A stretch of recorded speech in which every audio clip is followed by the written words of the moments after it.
La question de la détention de figures politiques au Togo reste un sujet sensible, révélateur des tensions profondes entre pouvoir, justice et liberté publique. Parmi les cas les plus emblématiques figurent ceux de Kapacha Gnassingbé et de Marguerite Essosimna Gnakadé. Leur maintien en détention continue de susciter interrogations, indignations et débats, tant au sein de l'opinion nationale que dans les cercles de défense des droits humains.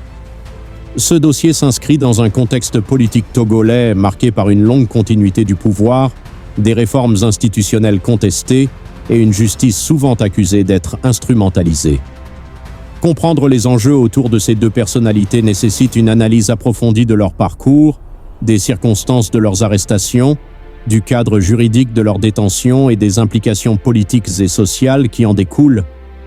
Ce texte propose une analyse complète et structurée de la situation de Kapacha Gnassingbé et de Marguerite Gnakadé afin d'éclairer le public sur les faits, les controverses et les perspectives possibles. Depuis plusieurs décennies, le Togo est gouverné par la famille Gnassingbé. Après le décès du président Gnassingbé Eyadema en 2005, son fils Faure Gnassingbé a accédé au pouvoir dans des conditions fortement contestées. Depuis lors, le pays traverse une succession de crises politiques, de réformes constitutionnelles et de mouvements de contestation populaire. Le système politique togolais est régulièrement critiqué pour la concentration du pouvoir exécutif, la faiblesse des contre-pouvoirs et la dépendance supposée de l'appareil judiciaire vis-à-vis du pouvoir politique. Dans ce contexte, les affaires judiciaires impliquant des personnalités politiques prennent une dimension hautement symbolique. La justice, censée être indépendante, est perçue par une partie de la population comme un outil de régulation politique, servant à neutraliser des adversaires ou des voix jugées dérangeantes. Les cas de Kapacha Gnassingbé et de Marguerite Gnakadé s'inscrivent pleinement dans cette perception. Kapacha Gnassingbé est un acteur politique majeur du Togo des années 2000.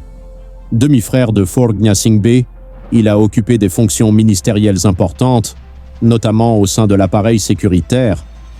Il était considéré comme l'un des hommes forts du régime après la disparition de leur père. Son influence, son réseau et son positionnement politique faisèrent de lui une figure centrale mais aussi potentiellement rivale dans les luttes internes du pouvoir. Cette rivalité supposée constitue un élément clé pour comprendre les événements qui ont conduit à son arrestation. En 2009, Kapacha Gnassingbé est arrêté et accusé de tentative d'atteinte à la sûreté de l'État. Les autorités affirment alors qu'un complot visant à déstabiliser les institutions était en préparation. Le procès qui s'ensuit aboutit à une lourde condamnation. Cependant, dès le départ, de nombreuses voix s'élèvent pour dénoncer des irrégularités. Des observateurs nationaux et internationaux pointent du doigt un procès jugé inéquitable, des aveux contestés et un climat politique tendu qui aurait pesé sur l'issue judiciaire. La durée exceptionnelle de sa détention renforce les critiques. Plusieurs organisations de défense des droits humains estiment que son maintien en prison viole les principes fondamentaux du droit à un procès équitable et à un traitement humain. La détention de Kapacha Gnassingbé est régulièrement dénoncée pour ses conditions difficiles. Des informations font état de problèmes de santé, de restrictions de visite et d'un isolement prolongé. Ces éléments alimentent le débat sur le respect des droits des détenus politiques au Togo. Malgré des appels répétés à sa libération ou à une mesure de grâce, les autorités restent inflexibles. Cette situation est perçue par beaucoup comme un règlement de compte politique plus que comme une simple affaire judiciaire. Marguerite Essosimna Gnakadé est une femme politique togolaise ayant occupé le poste de ministre des Armées.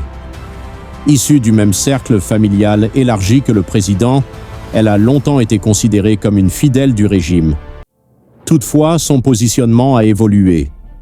À partir de la fin de ses fonctions gouvernementales, elle a exprimé publiquement des critiques sur la gouvernance du pays, la concentration du pouvoir et l'absence de véritable alternance politique. Son discours, inhabituel venant d'une ancienne figure du pouvoir, a eu un retentissement particulier dans l'opinion publique. Marguerite Gnakadé est arrêtée dans un contexte de tensions politiques accrues. Les charges retenues contre elle incluent des accusations liées à la sécurité de l'État et à l'ordre public. Pour ses partisans, ces accusations sont motivées par sa prise de position critique. Son arrestation marque un tournant, Elle symbolise pour beaucoup la fermeture de l'espace politique et la répression des voix dissidentes, y compris celles issues du sérail. D'un point de vue juridique, les cas de Capacha Gnassingbé et de Marguerite Gnaquadé posent plusieurs questions fondamentales: respect des procédures, indépendance des juges, proportionnalité des peines et droit à la défense. Les délais prolongés de détention, les refus de mesures de clémence et l'absence de réexamen transparent des dossiers renforcent le sentiment d'injustice. Au niveau national, des partis politiques, des organisations de la société civile et des citoyens dénoncent régulièrement ces détentions.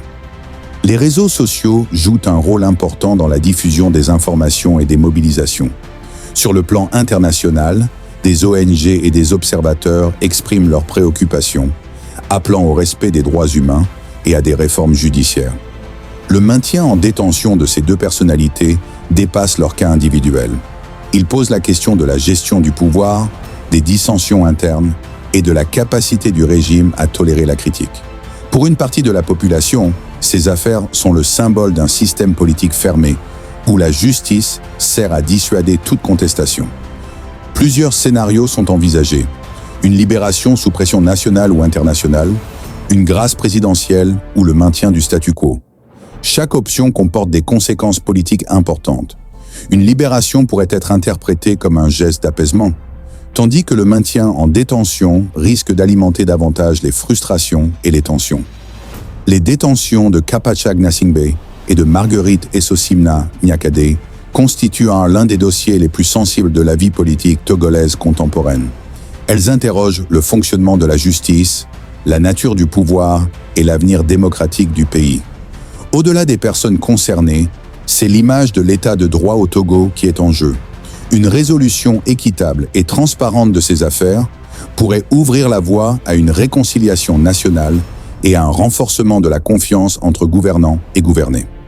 Dans le cas contraire, ces détentions resteront comme un symbole durable des limites de la démocratie et des libertés publiques au Togo.